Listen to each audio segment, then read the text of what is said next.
You say you're fine, but you wake up tired, go to bed wired, and smile through the chaos like nothing's wrong. That's not fine. That's burnout. And it's time we talk about it. You can't reach your potential while pretending like you're not drowning. Today, we're cutting through the noise and calling stress what it really is, a warning sign.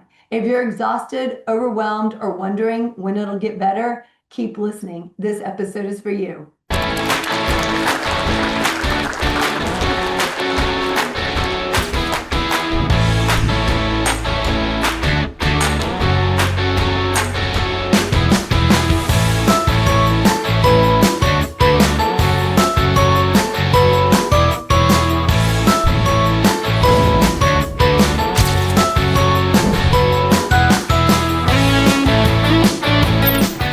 Hey, it's your host, Jessica Rector. Welcome to the Say Yes Experience. If this is your first time here, welcome, welcome. If you've been here before, welcome back. Today's episode is for every person who's been running on empty, smiling through the pressure and telling themselves, I'll rest when things slow down. Hint, they never slow down.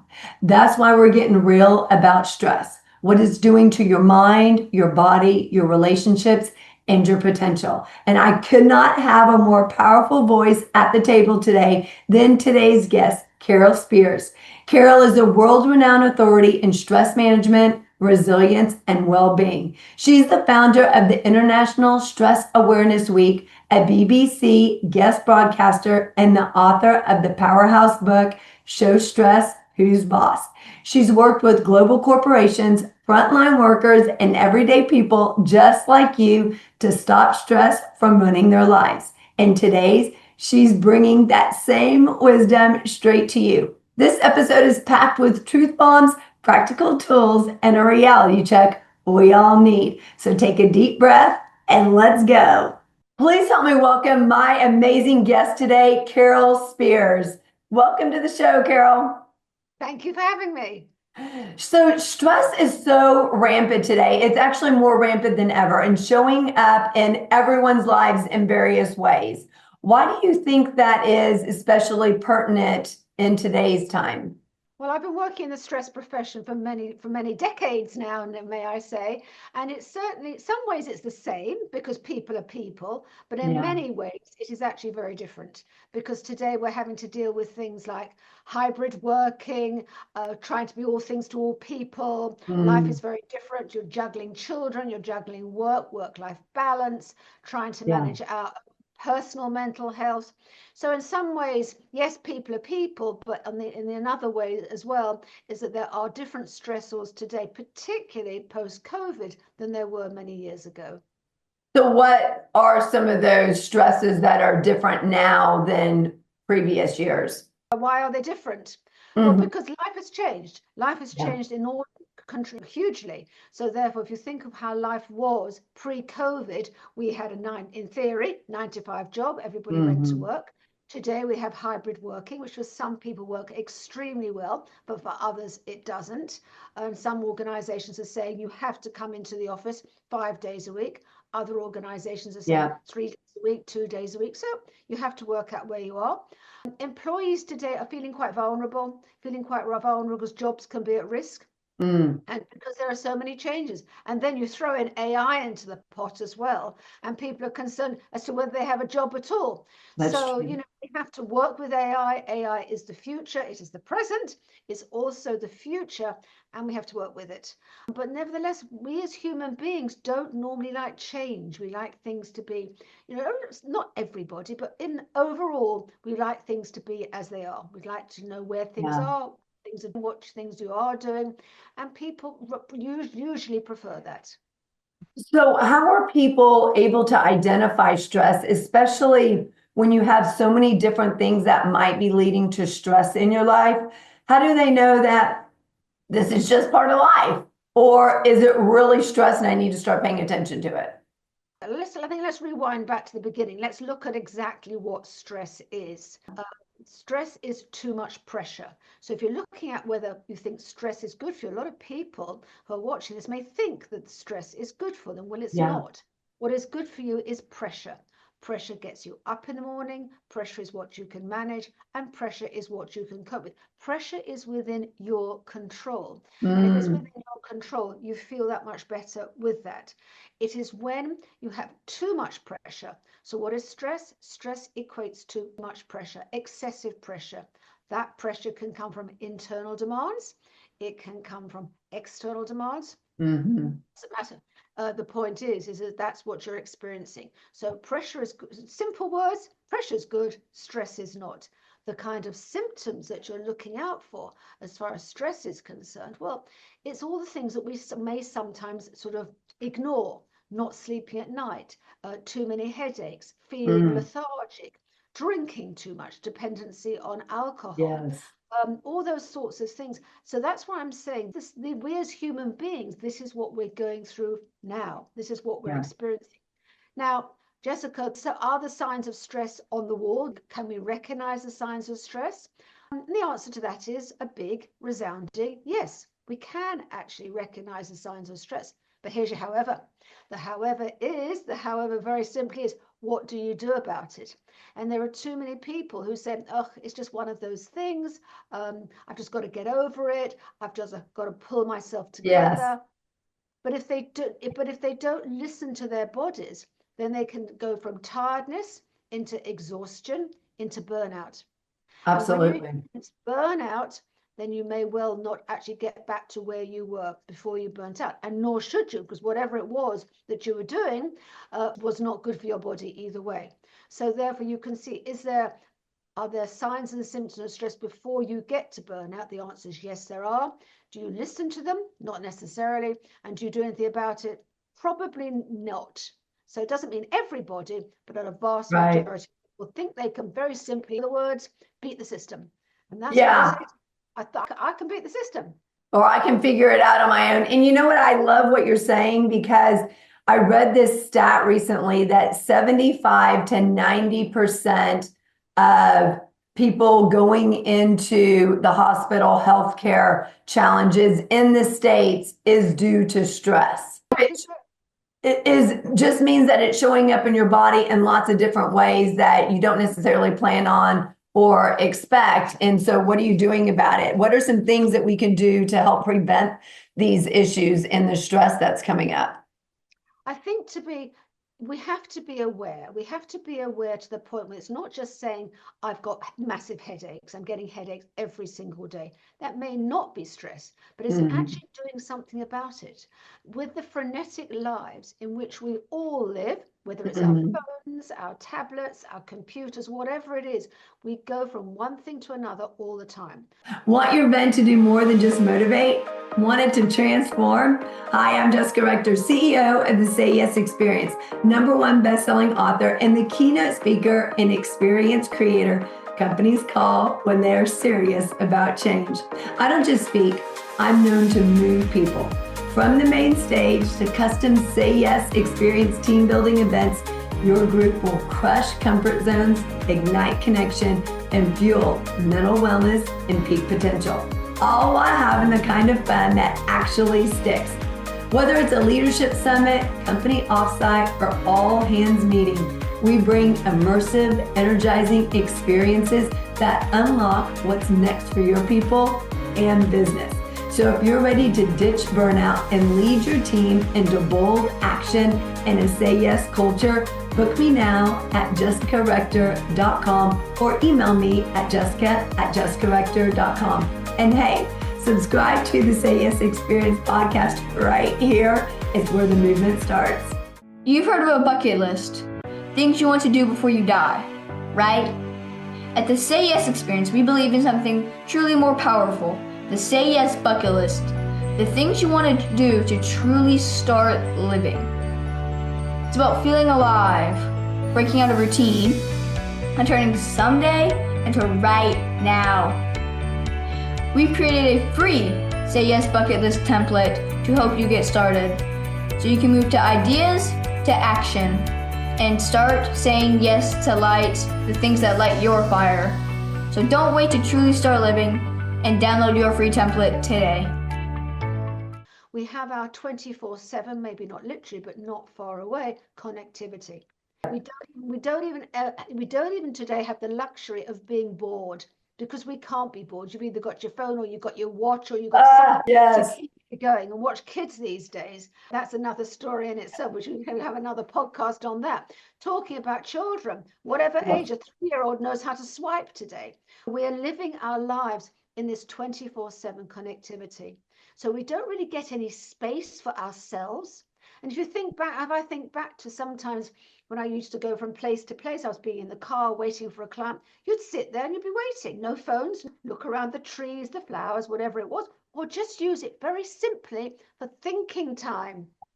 Well, we don't have any thinking time. We don't think anymore. We just automatically, we revert to technology in order to take up that space. I'm Yes. late, I'm early. Say I'm usually early. And when I'm early for an appointment, sitting and waiting for somebody, I'm thinking, okay, well, I've got my watch. I can play Yeah. with something on my watch. My watch talks to my phone. Everybody talks to everybody. But years ago, I'd sit in the car and you know something? I'll wait.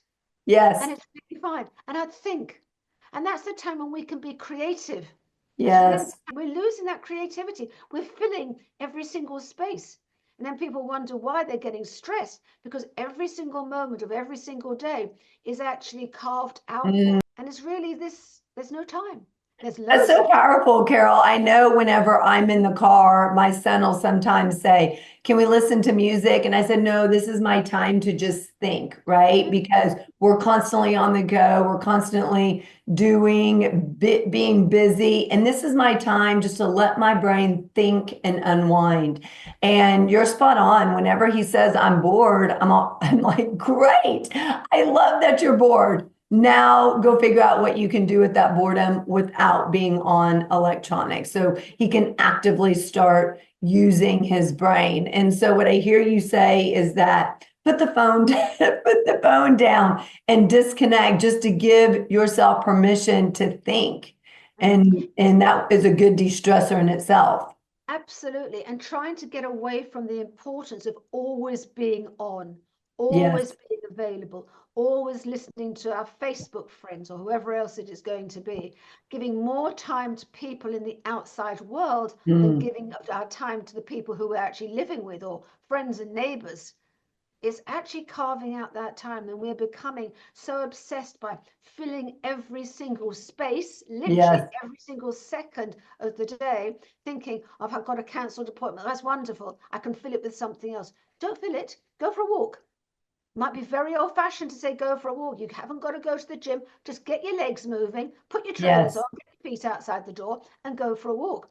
It's not very complicated. But it's almost that we have to give ourselves permission to do that, because we're so used to this, especially in the States, we're so used to this hustle and grind mentality. So it's almost that we have to rewire our brains and just give ourselves permission to just sit there and get back to the simplicity of life, the simplistic ideas and things of life, as opposed to constantly feeling like we have to be productive, we have to do, which is, one of the reasons why I don't have a smartwatch, because I do not want to constantly being beeped with a text message or a phone call. I have all notifications on my phone off. If I want to call someone, or if I want to pick up my phone to see if somebody's called me or texted me, then it's my choice, meaning I have the time, as opposed to being interrupted by that.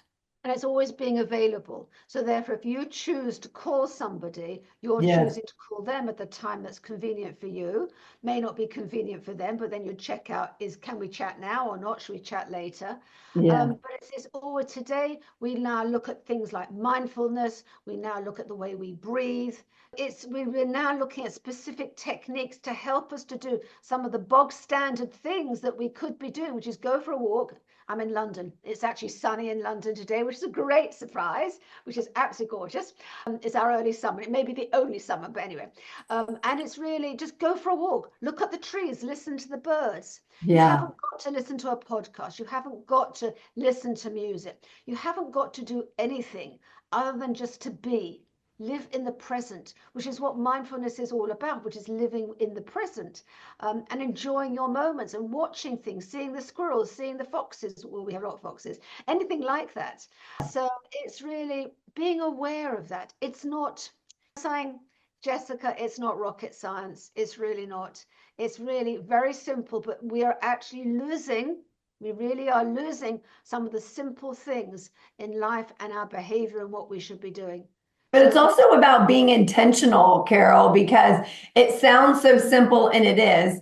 But when we go from this to that, work to taking our kids to activities, to cooking dinner, to constantly filling every moment of our day up, we forget to be intentional. And then we look at the day, we look at the week, and we say, oh my gosh, I was so busy. I'm so tired. I'm exhausted. But yet, how are we spending that time, and are we being intentional with that time? Do you find that there's stigma around people being stressed? I know there's stigma around people feeling burned out, that they're scared to mention that they're burned out, especially in the workplace. What are people going to say, think, or do? Is my job going to be taken away? Responsibility is going to be given to someone else? Do you find that when people are feeling stressed, that that same stigma applies? I think it is. No, I know it is. We're still, I know I've been on the campaign trail for many years now. And from all those years ago, one of the reasons for doing what I do is just trying to remove some of that stigma from experiencing stress or mental health issues. And I know when I started the business in the early 1990s, I started using the word stress and started using the word mental health. And I was told, Carole, no, you can't start using the word mental health. And I said, well, watch me, because I'm exactly what I'm going to do. Now, today, in 2015, we're experiencing stress and mental health issues. We've got mental health first aiders. So therefore, it's a situation where we are talking about it, but there is a stigma. There really is. If I think of all the clients that I see, I'm a counselor, and if I think of all the clients who I see, then a lot of those people come to see me because they don't want to talk to people at work. They don't want to admit the fact is that they're experiencing stress. Why? Because they may say it could be seen as a black mark against them. It could be seen that they're not coping, and it could be seen that they just can't manage their job, and then they're out of a job. So therefore, what we need to do in industry is to build healthy workplace cultures that don't thrive on being busy all the time. Actually thrive on looking after yourself, bringing the whole person to work. If you've got problems at home and you bring those and you come to work obviously with your problems, do you really leave your problems at your front door? The answer is no, you don't. Yeah. So the forward-thinking companies who are supporting their employees, who are providing a caring, supportive, engaging, listening culture, those kinds of words, they're the very, very people who need to be aware that the whole person to manage the employees' particular issues. And then also coming back to busy, so many people now pride themselves on busy. If you say to somebody, how are you? And they'll say, oh, I'm busy. And you think, I didn't ask you how busy you were. I asked how you are as a human being. And they say, oh, gosh, right. Yeah, fine, which doesn't mean a lot at all, as we well know. Yes. So people even avoid that. And people wear the word busy, it's a badge of honor. I'm busy. That's great. How are you? I'm busy. That's fantastic. And yet you may think, well, but how are you really? There's I'm really rubbish. I really don't feel good, but I am busy. I don't know which way to turn. So is busy really like a badge of honor?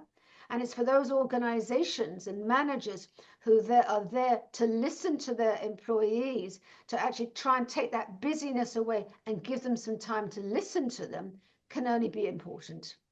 Well, I was just talking with an event, and they had Q&A after my session, and they said one of the questions was, Jessica, I feel busy all the time. How can I get rid of some of that? How can I start to not feel that, but also feel like I'm not going to be disciplined for not looking busy? I remember when I was 16 years old, it was my very first job. I got in a car wreck on the way to work.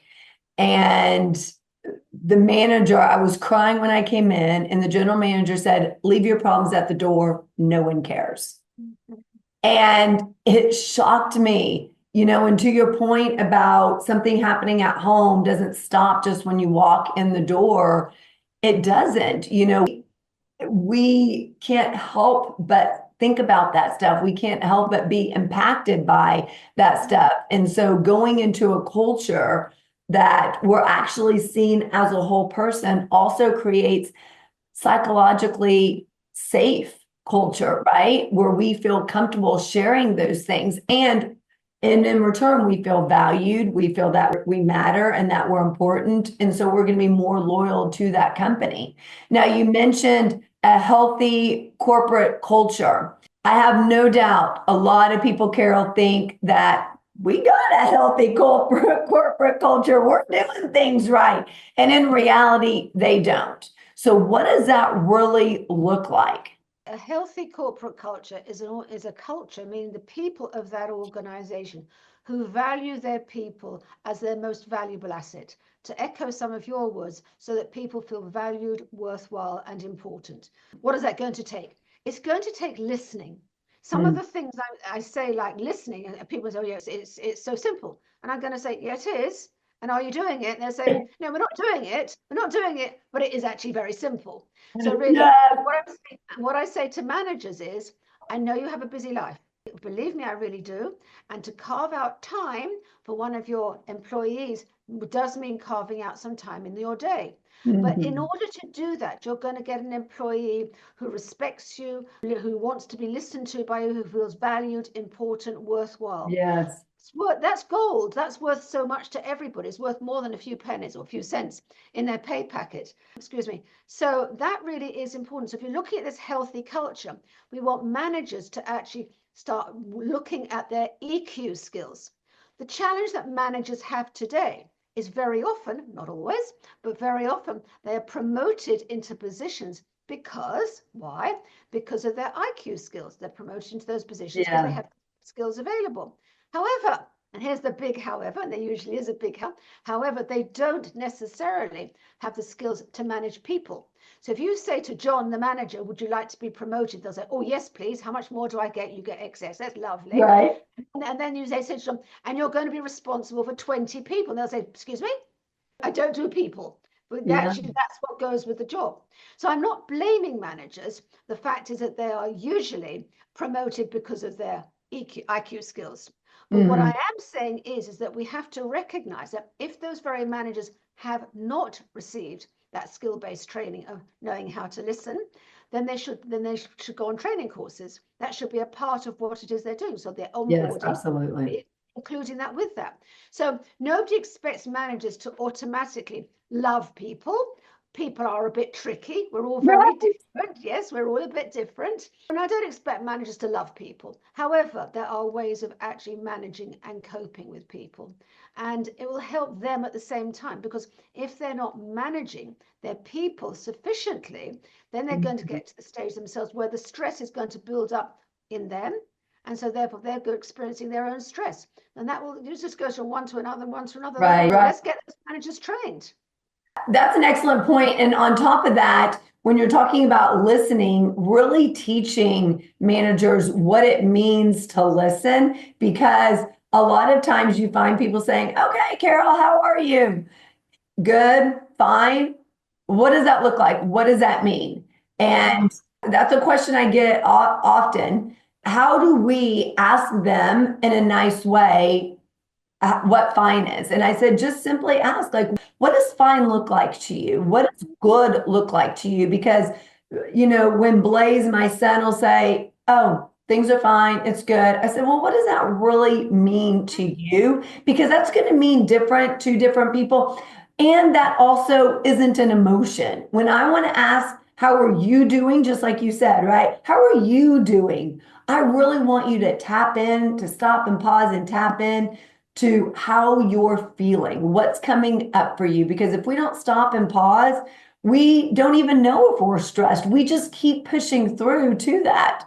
The problem is managers will say, I mean, it's right, exactly what you're saying is right. But managers will say things like, I don't have time. And I hear that. I really do hear that. So they may say to me, "Hey, Carole, you're teaching us how to recognize signs of stress. Okay, we can do that.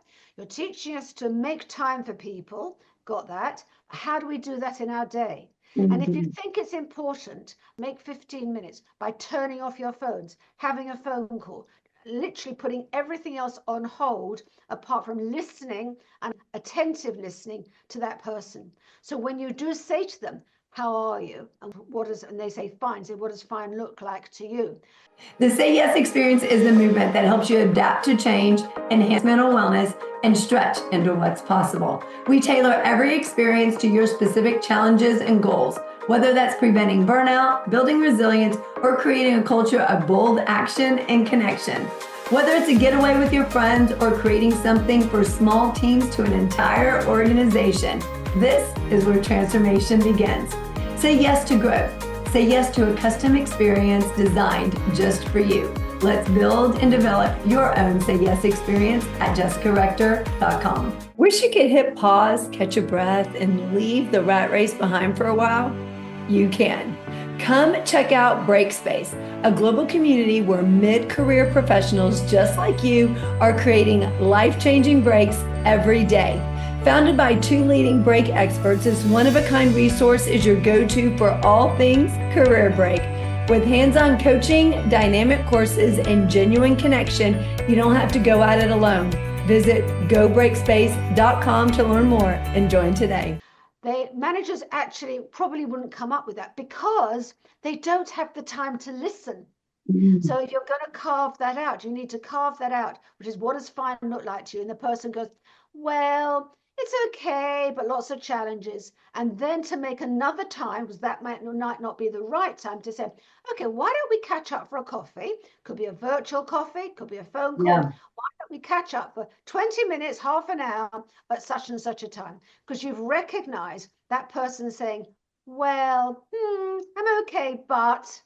And that genuinely might not be the right time for you to start digging around with how you can help them. So make it another time. And that's quite acceptable. So it's having the skill set to know how you can do that and when you do that. It's a skill set, Jessica. It's no different. But you've got to do it with empathy.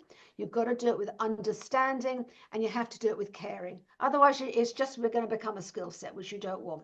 You've got to believe that people are important. And yes, of course, when they're important, they will give back to the organization. We know that. Yeah. No money, they'll feel valued. So why not do that?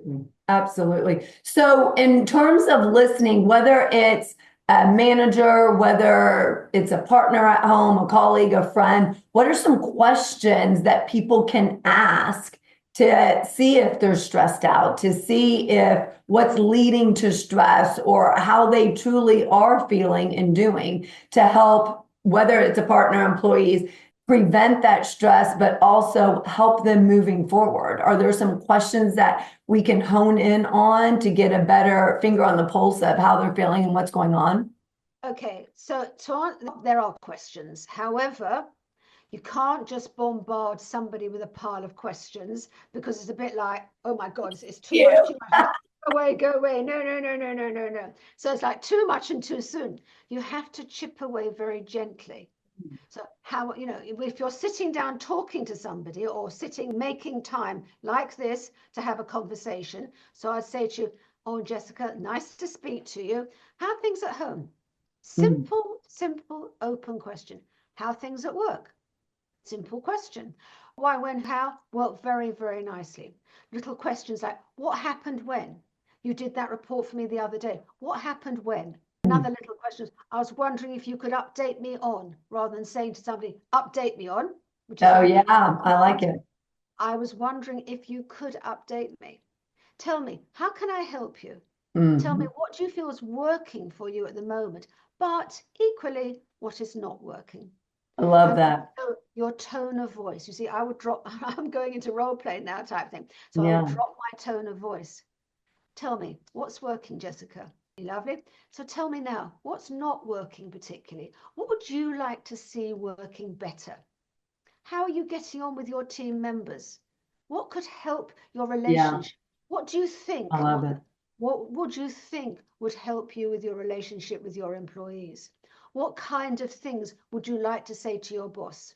Not like what Mhm. you're going to say. What kind of things would you like to say to your boss? I So love that. we're trying to make it gentle. Gentle words, equally as powerful, in fact, more powerful, because they're not confrontational. Yes, Words of, I was wondering, tell me more, how do you feel about it? that's powerful. What can I do to help you? What can I do to improve things? So somebody says, I'm overworked. What can I Hmm. do to help? To be like, Hmm. whoa, you want to help? Yeah. What can I do? What can we do Yeah. together? Go with the royal we. Go with the royal we, which is what can we do together to Hmm. help this process?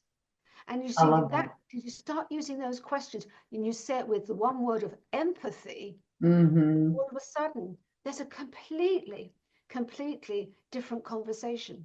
Completely Absolutely. different conversation. But you have to make the time to do it. It's not going to be dashing through a car park. It's not going to be on a train. That's going to be sort of superficial conversation. Right. It's going to be meaningful conversation. Hmm. And those words that I've put forward there are really very simple words. They are so powerful because they are non-confrontational. Well, one thing that hit me when you were saying that is when I was a teenager, my mom would say, it's not what you say, it's how you say it, Jessica. And I thought, that is so dumb. I'm not saying it anyway. I'm just saying it, blah, blah, right? But what I didn't know at that time, I learned when I got older, was that you can say the exact same words, but your tone of voice Every makes all the difference in the world, right? And it comes off as empathetic or it can come off as demanding. It can come off as understanding or abrasive and all the tone that you put behind it. And I think that that can be linked with if we feel in a hurry, it's going to come off it more demanding, comes, yeah, more it comes. abrasive, as opposed to more confrontational, as opposed to I've got all the time in the world. I set this time aside just to have this conversation. It's going to be a lot calmer, cool. You'll show up as collected. And one of the things that I love to do with my son is whenever he says, I don't know, when I ask him something, I always reply, okay, well, what if you did know? Because Absolutely. that just gives him permission to stop and pause and think about it. And I'll say, what if you did know the answer to that? What would that look like? Because I think oftentimes we don't give ourselves permission to really take a deeper dive into, they're asking for a reason instead of me just spouting off, I'm fine, or I don't need anything. Because when people say, how can I help? I'm fine. I don't need anything. But if you did need something, what would it be? And Because add on to then that. it just gives them a little bit permission to say, I really care. I really want to help you. And there's also a big difference between saying, let me know what you need. And like you said, how can I help? How can we work together How can to we work? make this successful? Because then they feel like that they're part of a team and that you really do care about them. Absolutely. And add on to with your son, I was thinking add on instead saying to what would it look like if you did know? I'd say imagine. We don't use the words imagine enough, all of us. Imagine what it would be like if you did know. Oh, I Just like color that. that picture for me. Color that picture for me. Imagine what that would be like. When you weren't so stressed out at work, what would that look like? Oh, if I wasn't so stressed out at work and I didn't have so much work to do, I could go to the gym. Okay, let's look at what's stopping you from getting to where you want to get to. You gave me goosebumps, Carole. I'm going to use that. Imagine what it would look like if you did Yeah. know. Okay. Paint the Sure. picture. Paint me the picture. Yes. What does it look like? I Because just want to then be it frees up our mind to think about what's on the other side of that, right? exactly. And then you've got something to work towards. So if you can imagine, so if you've got, so let me have to give you an example. I was seeing a client the other day who says to me they're being bullied by their manager. I don't know if Mm. they are or they're not, but that's what they were saying. So I said to her, imagine what it was. Is it possible, nice and gentle, is it possible for you to have a conversation with your manager? So she said, no, Carole, I really can't do that. So I said, okay, give him some space. Imagine you could. Imagine you Love that. could speak to your manager. And she looks at me and says, I said, it's only imagining. It's only imagining. Imagine you could speak to your manager. If you could speak to your I manager, love that.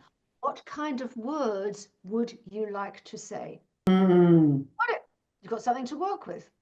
Oh, I love that. And I love, is it possible? I always use that. That is so powerful. And I've taught my son that same thing. Is it possible? Because in my world, anything and everything's possible. So for me, if you ask someone, is it possible? It also takes down the defenses, right? They don't have all these defenses and blocks up. It takes it down and just allows them to think about things in a different way. Because I feel like it's hard for somebody to say, no, that's not possible. No. So even when the person you were talking about said, no, it's not possible to talk to my manager about that, I thought, oh, everything's possible. So I love how you came back and said, imagine if it was. What would the words be? Imagine it was a possibility. Yeah, I'm using your words. Imagine it was a possibility. I If it love were a that. possibility, what might, not would, what might you say? What I'm might very you careful say? about what might you say, not would you say, because that's a specific. What might you say? What kind of things would you like to say to him? Not what kind of things are you going to say to him, but what kind of things would you like to say to him? Oh, I love it. And that's something that we can use in any relationship, any conversation that we're having with them, any situation, any challenge or issue that we happen to be facing. That's such a great tool, Carole, that we can use. Now, I know that stress and helping prevent and combat stress is extremely important to you. So important that you created Stress Awareness Week. So tell us a little bit about that and why it came about. In 1988, I created Stress Awareness Day because we needed to talk. I felt at the time I was working on behalf of this International Stress Managers Association, and I remember going to our board and said, I think we need a Stress Awareness Day. And they said, great idea, Carole, off you go and do it. So Carole went Off off and you did go. it.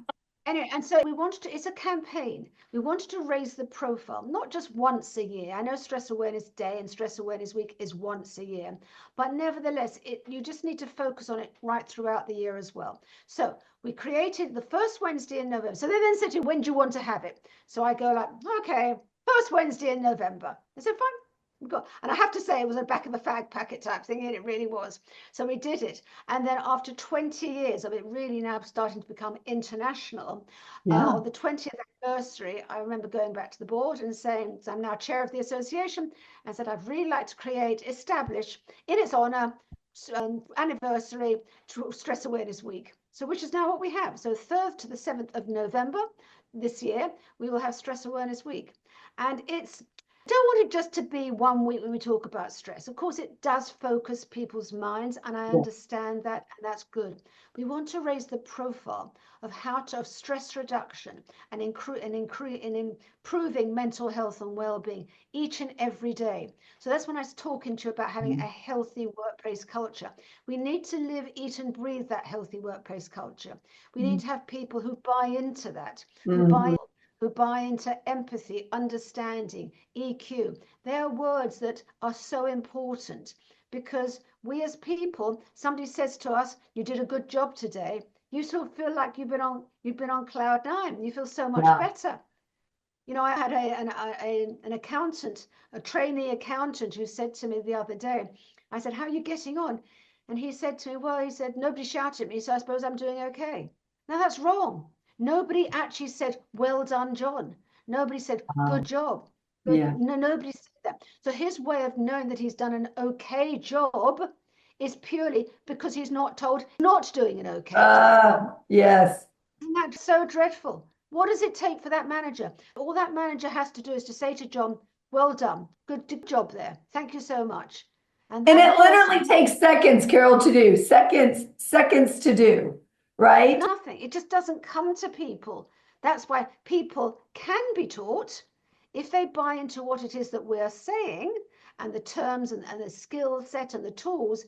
It is possible to teach anybody. It truly is. But they have to buy into the importance of it rather than just dropping it as a skill. But I also think that everybody needs that. I think and I tell my son that Everyone needs to feel acknowledged and appreciated, that they're doing a good job, that they're a good person, that I see you, that was a really kind act. And I keep bringing my son up in this conversation because I'm trying to teach him, certain ways. He's impressionable, he's 12. And so everyone needs to feel acknowledged. They need to feel appreciated. They want to know that they're doing a good job. I saw the way that you handled that conversation. That was so valuable. Things like that literally take seconds, but we've gone from being kids that don't get enough acknowledgement and appreciation to being adults that don't receive enough, but also as adults, because we haven't received enough, we don't give it enough to others. And of course, that's one of my love languages, is wanting acknowledgement and appreciation. So it's also one of the things that I give the most to other people, because it's something that fills me up. And I think that everybody needs it. And it literally merely takes seconds, Carole, seconds. But the person has to have the thought in their head to say it. Yes. It takes nothing, but actually it takes a lot. So Yeah. if you say to a manager, how can you help your team reduce stress? I would say, listen to them. Listen to where their challenges are. Ask open questions. Ask how we can help together. What can be done to help your life, your job any easier? The answers are there. And if a manager says to me, I don't know what my team's thinking of, I said, well, have you asked them? Yes. And they'll say, no. I said, well, okay, you haven't asked them. Then how do you expect to know, truthfully, how they're feeling, what they're thinking, how they can make improvements to what it is that they're doing? And they'll say, good point, that. Yes. Well, I often hear from employees, though, that they'll get surveys from managers asking specific things, but then they don't go back and implement anything. So then the employees feel frustrated and annoyed and don't want to spend time filling out another survey, because they're not listening to me. They're not going to go back and implement. It's just something that they feel like that they have to check off to send out a survey. And so then employees feel that they're not heard. And then it's this vicious cycle that goes around, because the next time the survey comes out, they don't want to fill it out. Hey, I'm Blaze, and the CS experience was my idea. I created it to help my mom, just to correct her. When she was traveling and keynote speaking a lot and on the verge of burnout, I wanted her to say yes to herself, to joy, and to what's possible. What started out with me helping her find a new ice cream around town had turned into a movement.